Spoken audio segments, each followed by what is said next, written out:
राधे राधे जी। भक्ति for all channel में शशि शर्मा आप सभी का हार्दिक स्वागत करती है। सावन का महीना चल रहा है और मैं आपको रोज़ श्रावण मास का जो महात्म्य है वो सुना देती हूँ। तो आज चौथा अध्याय है धारण पारण व्रत। तो आइए हम सुनते हैं।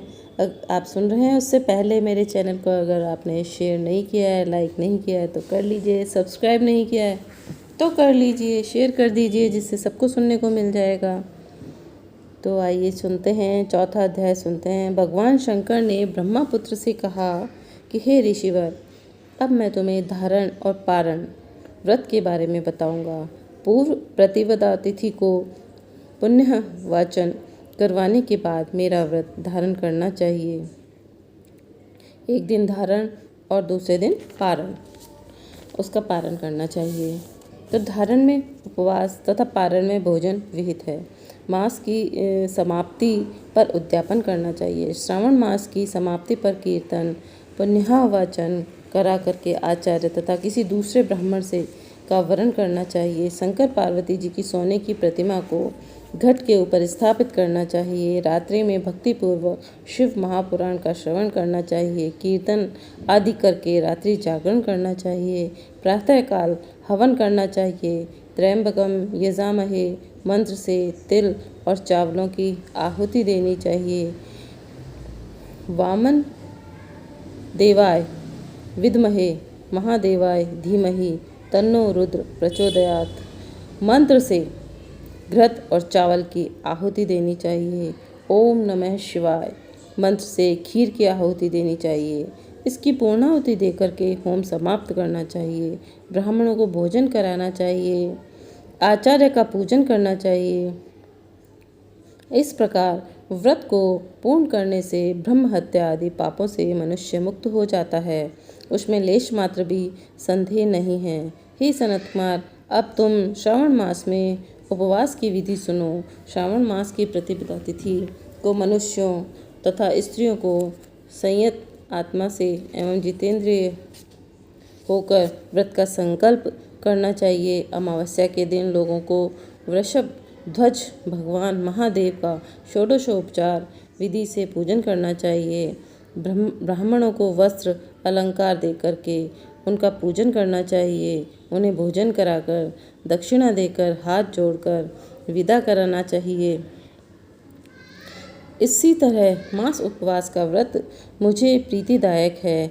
1,00,000 संख्या वाली रुद्रव्रती विधि से करना चाहिए। इस विधि को हे सनत कुमार ध्यान पूर्वक सुनो।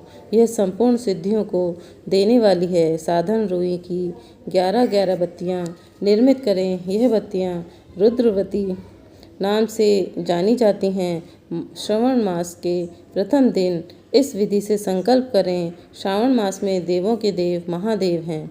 मैं भक्तिपूर्वक गौरीश की 1,00,000 बत्तियों से आरती करूँगा।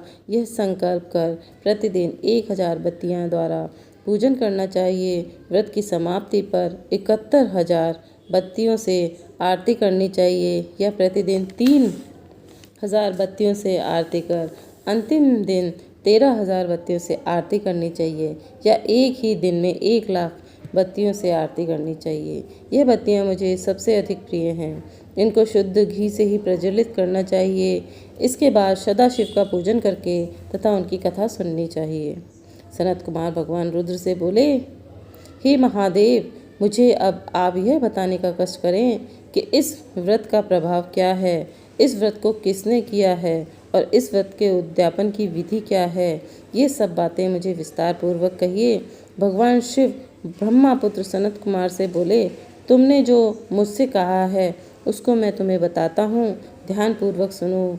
यह सब व्रतों में श्रेष्ठ और महान पुण्य प्रदान करने वाला तथा संपूर्ण उपद्रवों को नाश करने वाला है। यह व्रत पौत्र तथा सौभाग्य को प्रदान करने वाला माना जाता है। सत्य तो यह है कि तीनों लोकों में रुद्रव्रती जैसा दूसरा कोई भी व्रत नहीं है। इसके संबंध में मैं तुम्हें एक कथा सुनाता हूँ कि क्षिप्रा नदी के किनारे उज्जैनी नाम की एक सुंदर नगरी है। उस नगर में सुगंधा नाम की एक अत्यंत सुंदर वेश्या रहती थी। उस वेश्या ने कई युवा पुरुषों तथा ब्राह्मणों के धर्म भ्रष्ट किए, बार बार बहुत से राजाओं तथा राजकुमारों को बिगाड़ा।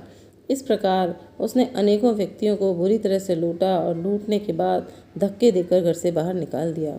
अब वे सम्मानित नागरिक शर्म के मारे किसी को अपना मुंह तक न दिखा सकते थे। उस सुगंधा वेश्या के शरीर से निकली सुगंधी एक कोस तक फैली रहती थी। पृथ्वी पर उसके रूप लावण्य की ख्याति दूर दूर तक फैल गई। वह गायन विद्या में 6 राग तथा 36 रागनियों में निपुण थी। नृत्य में वह रंभा और देवांगनाओं को भी पीछे छोड़ चुकी थी। एक बार वह वेश्या क्षिप्रा नदी के तट पर गई। वहां उसने सब और ऋषियों को देखा। कुछ ब्राह्मण स्नान कर रहे थे तो कुछ भगवान शिव का, भगवान विष्णु का अर्चना कर रहे थे। उसने वहां ऋषि वशिष्ठ को भी बैठे देखा। उनके दर्शन मात्र से प्रभाव से वेश्या की बुद्धि परिवर्तित हो गई। उसका मन वेश्या के जीवन तथा विषयों से हट गया। वह वेश्या महर्षि वशिष्ठ के चरणों में गिरकर अपने पाप कर्मों के नाश का उपाय पूछने लगी। सुगंधा वेश्या ने कहा कि प्रभु, मैंने आज तक बहुत पाप किए हैं। आप मुझे उन पापों से छुटकारा दिलाने का कोई उपाय बताइए। महर्षि वशिष्ठ उस वेश्या की बात सुनकर के बोले, तुम मेरी बात ध्यानपूर्वक सुनो। तेरे पापों का नाश जिस पुण्य के करने से होगा, वह सब उपाय तुम्हें मैं बताता हूँ। तू वाराणसी में जाकर के रुद्रव्रती नामक व्रत को कर। यह व्रत महान पुण्य देने वाला है तथा शिव शंकर की भक्ति में मन को लगाने वाला है। इस व्रत के करने से तुम्हारी सद्गति हो सकती है। महर्षि वशिष्ठ के वचन सुनकर वह सुगंधा नामक वेश्या अपना खजाना, नौकरों व मित्रों को लेकर वाराणसी चली गई। उसने महर्षि वशिष्ठ द्वारा बताए व्रत की विधि को विधान सहित किया, जिसके फलस्वरूप वह वेश्या पंच भौतिक शरीर को त्याग करके भगवान शंकर के शरीर में विलीन हो गई। जो भी स्त्री इस व्रत को जिस इच्छा को लेकर करती है, वह अवश्य प्राप्त होती है। हे सनत कुमार, अब तुम मणिक व्रतियों का महात्म्य सुनो। मणिक व्रतियों का व्रत करने से स्त्री मेरे अर्धासन की भागीदार बन जाती है। वह स्त्री महाप्रलयांत तक मेरी प्रिया होकर के निवास करती है।